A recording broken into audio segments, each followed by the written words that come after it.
Hello, everyone. Welcome to Elevating Your Life. I am so excited to be sharing with you today Celine O'Donovan. She is joining us from the beautiful country of Ireland. She is a successful international career entrepreneur in marketing. She is now also the published author of the amazing book, Gifts from the Devastation. So I am so excited to chat with you today, Celine, and I've been so excited for this show. Welcome to the show. Oh, thank you so much, Paula. And I'm so excited too. And it's such a wonderful opportunity to get to talk to your listeners and you, and hopefully share some positive and encouraging and supportive words with the audience. Oh, thank you.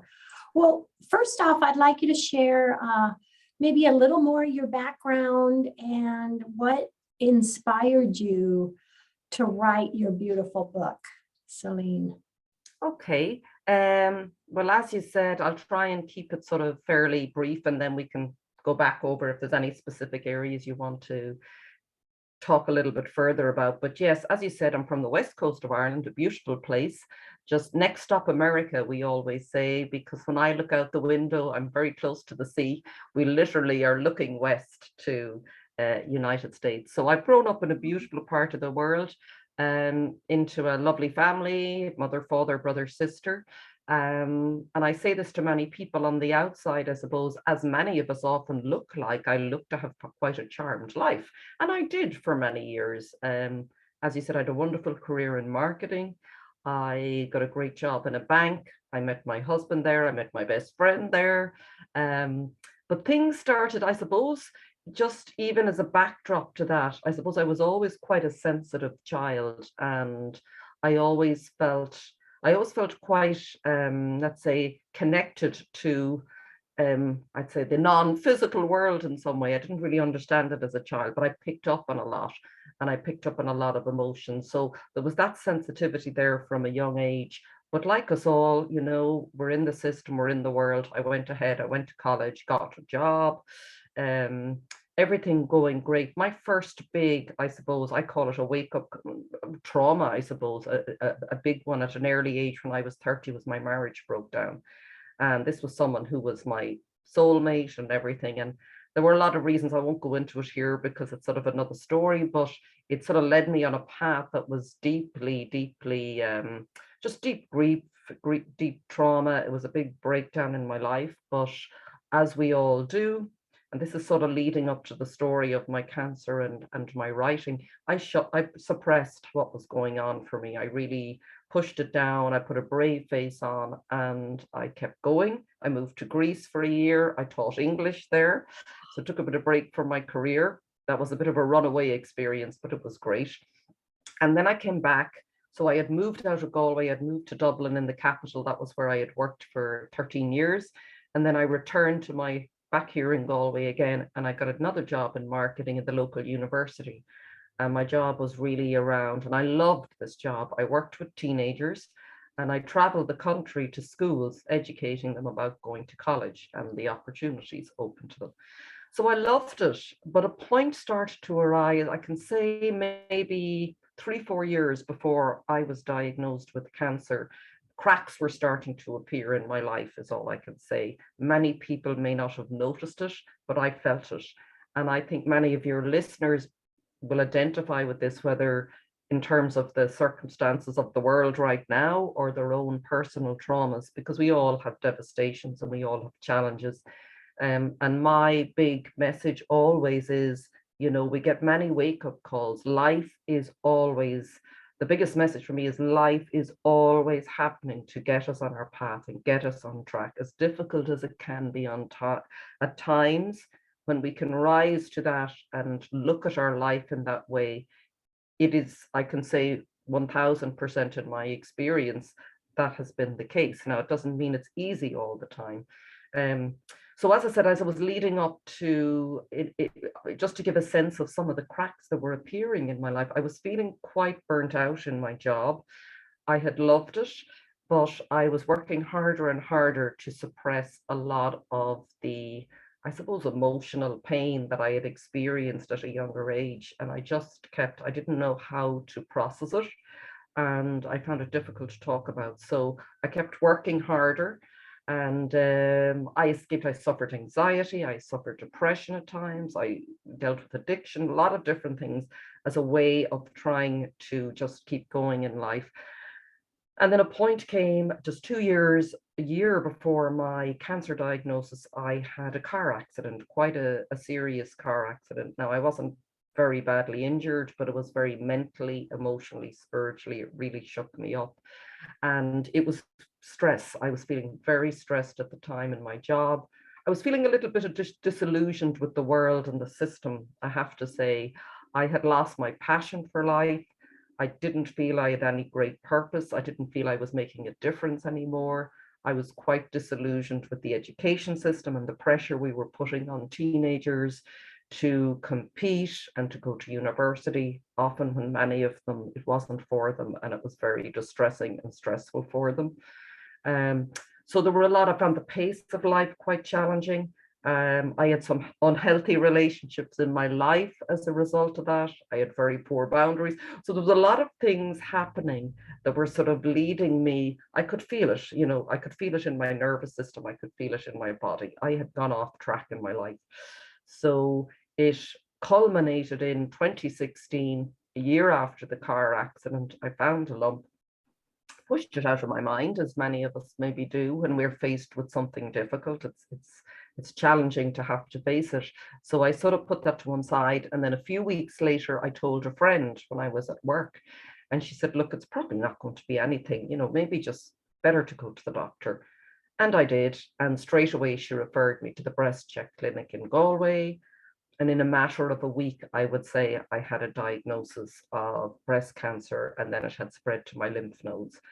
So it was and I got that news on the day I went for the scan. I thought, oh, this is fine. I won't hear anything for a week. But I was called straight into the consultant's office, bang, bang, bang, the news, which I do understand. There's no easy way, I'm sure, as you know, to get bad news. There was no point. He knew, he had enough experience.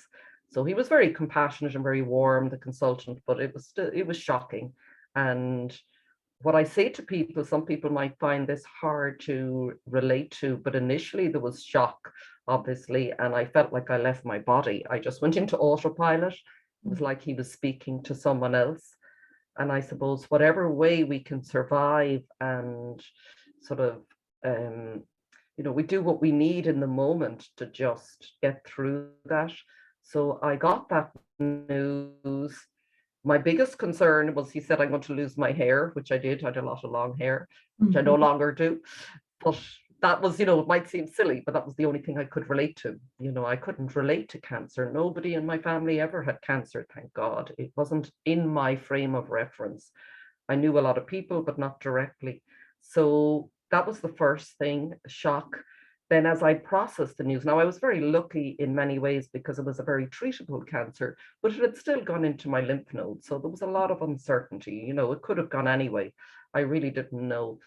But when I got home and after a week or two, as the shock sort of subsided, this might sound strange to say, but I actually felt relieved. Now, that's not relief that I had cancer. My relief was, I said it to someone, I remember saying it to myself, I can stop. Finally, I can stop. I had been going 100 miles an hour in my life, running from pain, running from all the things I didn't want to face. And I didn't know how to stop. And as strange as that may sound, that is what needed to happen to me, because I have no doubt if I hadn't been stopped in my tracks, I would be dead today, because something else would have happened. I never wrote anything before that. I worked in marketing. I wrote as part of my job. And just to say something to your listeners in terms of something happened to me in that time when everything, I say to people, it was like being powered down. So I started treatment, chemotherapy, radiation treatment, surgery, went on for about a year. And in that process, it was like someone powered down my whole system. That's how it felt. My body shut down, my mind shut down. And all I can say is the greatest gift that I was given, and there are many gifts from what happened to me, aside from it being devastating at the time, now in hindsight, having come through it. But the greatest gift was, as everything shut down, something else opened up in me. And I say that's my connection to my source, to my creator, to God, to whatever. It's different for everybody.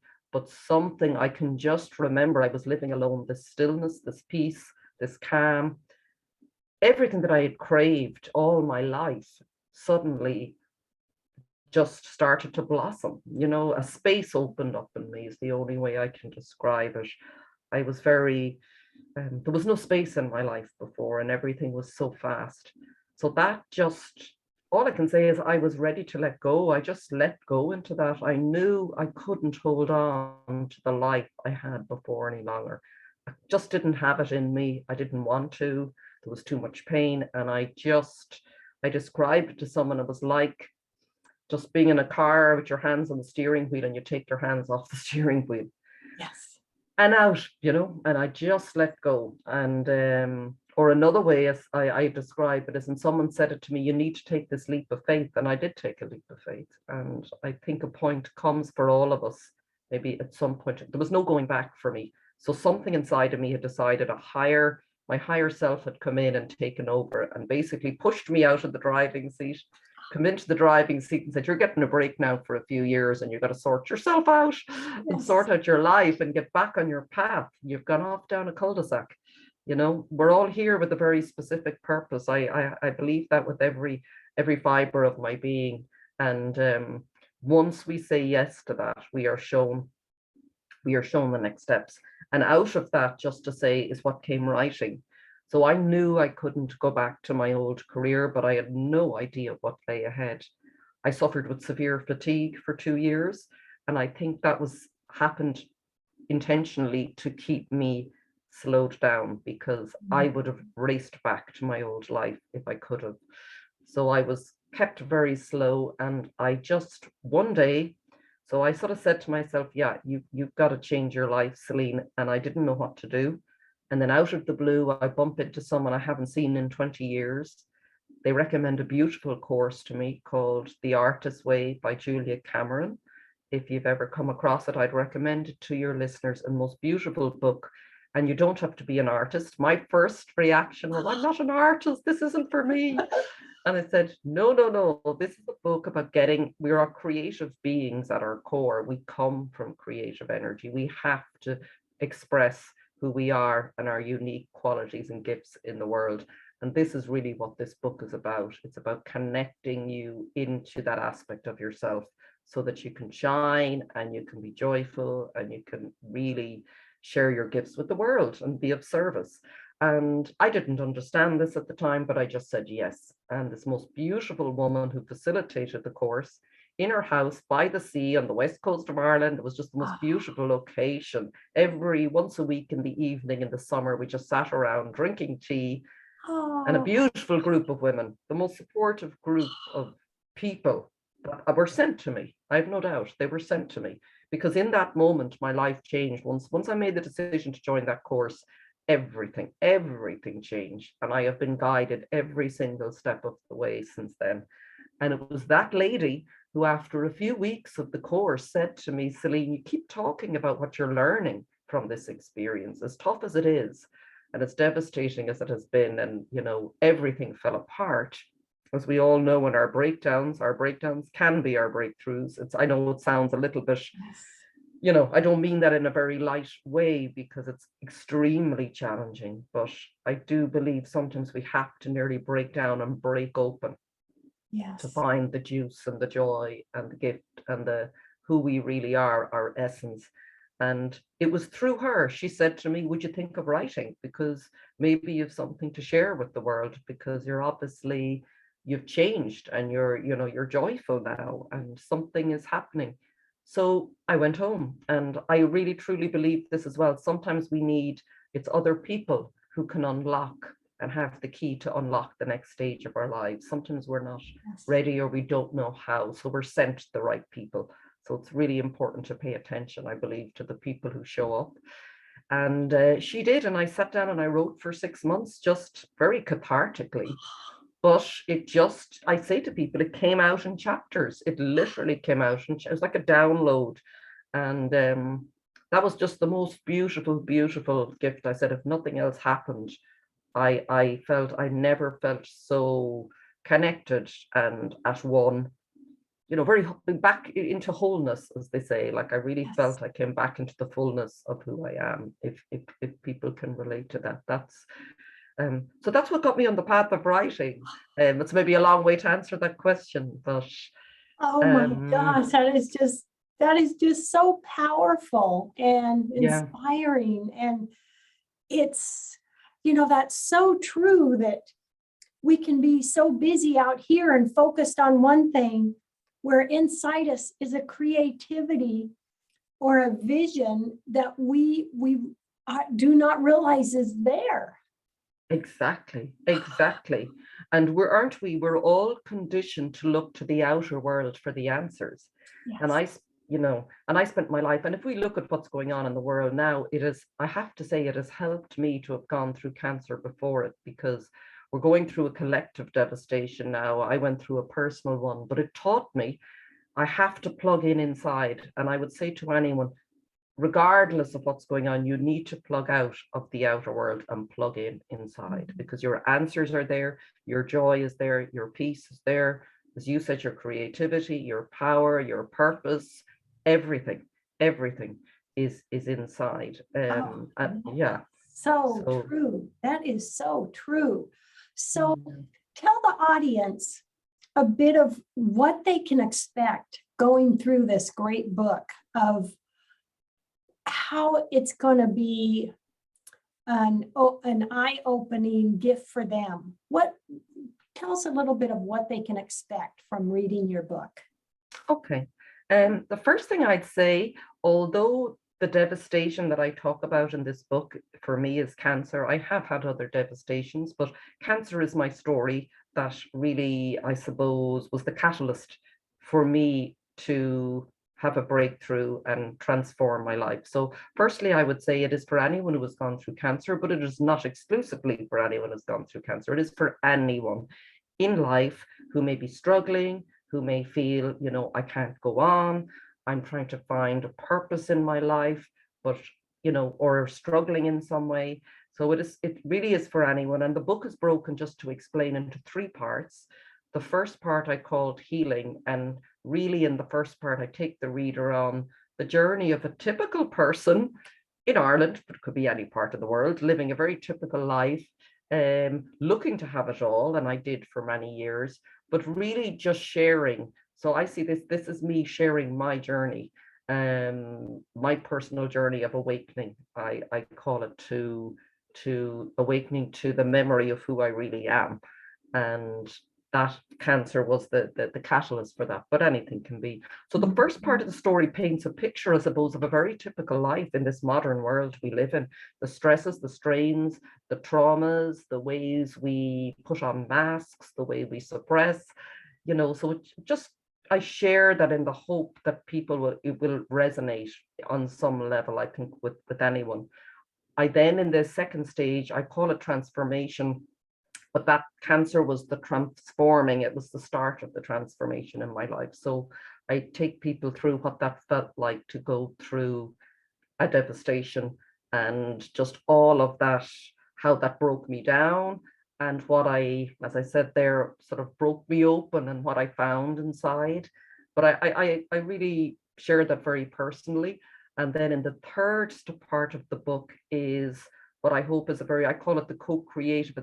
It's really co-creating your life. So you've come through something life-changing, and some part of you has said, no, I cannot go back, because really this is about, no matter what we say to anyone, the desire and the call to change has to come from within. We can all lecture each other and tell each other, Yes. but unless you're ready and unless it's your time, and I'm a big believer in that, there's a time. It was like someone put the light switch on in my life and said, okay, now this is your time to come online and to remember who you are and why you are here. Because I really believe that we go through a process of amnesia after we are born. young children are often very in touch with who they are and that creative essence, and then we forget it. So, but for most of us, so I feel very grateful to have woken up to that in this lifetime. So the third part is really sharing that. How did I go about practically creating a new life? So I take the reader through that step by step. I also just trained as a life coach to help myself. And I also want to work as a guide now with people. I see it more as guidance for anyone who's gone through trauma or cancer. So I developed a tool which I call the Inside Out Living Indicator. And basically, I pull together what I believe are all of the inner aspects of our lives that we can influence. We all know we can't control or influence the outside world. And when we try, it is extremely stressful and it leads us into more fear and into more, it's just a downward spiral. So unfortunately, I recommend, or not unfortunately, fortunately, come back in. These are the aspects of your life. So I ask people to score themselves in a circle, in a sort of like a wheel of your life. How are you doing in all of these aspects right now? And then look at where do you, obviously a 10 is where you would like to get it scored out of 10. And I talk through that. So I ask the reader questions on each of those themes or topics. And then I suggest some practical things that I do in my life. But I would suggest to the reader, it's been a sovereignty journey, I call it as well, coming out of codependency of systems and people and coming back into my own power. And that's what I would love to see for others. So it's a long-winded way of saying that I'm not telling anyone, I don't have everyone, there's no one size fits all, but I hope in sharing the journey that I went on, that it is a prompt maybe, or it guides people into that journey for themselves, and may spark some epiphanies or moments or inspiration to change and find their path. Such a gift, such a gift. Oh my gosh. Well, I hope so. I hope so. Because isn't it why we are all here? Like I really say that we are all here to shine, and it is my greatest desire. I didn't go through cancer for no reason. And I now know that everything I've experienced in my life has happened so that I can help someone, maybe someone who's a step behind me. Someone's always a step ahead or a step behind. We're all here to what do they say? The beautiful spiritual teacher Ram Dass says, we're all just walking each other home. So whatever, isn't that beautiful? So I would just want to see other people shine. I am, and by shining is, finding our gifts and sharing them with the world is the most healing thing.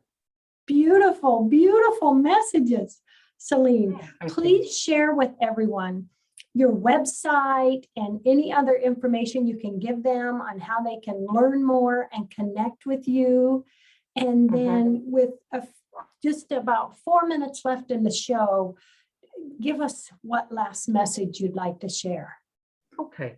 Well, yes, I'd love to hear and connect with any of your audience who is interested in working with me or interested in my books or getting on my mailing list. I have a mailing list where I connect regularly with the audience and share tips and tools all the time. So my website address is, I'll spell it, but it's CelineO'Donovan.com. So it's CelineO'Donovan.com. And if you go onto my website, you'll see I've produced the book. I just want to let people know. So I have a print and ebook that's available through the publishers. There's a link there if anyone's interested in purchasing it.